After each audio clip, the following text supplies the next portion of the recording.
How to fix CapCut lag. Whenever you open a CapCut and edit your video there, or whenever you try to export your video, you may find some of the lag on CapCut. Now, you will notice a lag at the end of your video whenever your video transitions from your video to the watermark of this CapCut. So if you notice a lag over there at the end of your video during the transition, then what you can do is you can simply delete this CapCut watermark from your project. So simply select the ending, then tap on delete. And with that, the watermark has been deleted. Now, if you still notice the lagging of your video at the end, then what you can do is you can simply trim or delete the last few seconds of your video.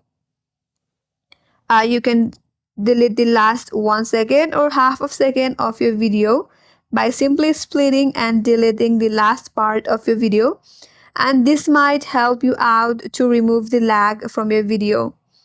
And if this still doesn't help you and you're still noticing the lag in your video, then what you can do is you have to go back to your mobile device. You can clear up that, and from here go to settings, and from here scroll down a bit and then tap on apps. Here tap on see all apps, and under this section you have to find CapCut.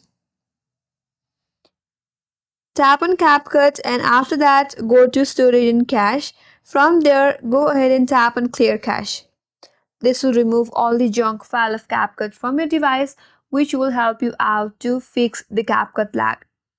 After you're done with that, simply refresh your CapCut application and again export your video and try editing, and that will help you out to fix any type of lags in CapCut.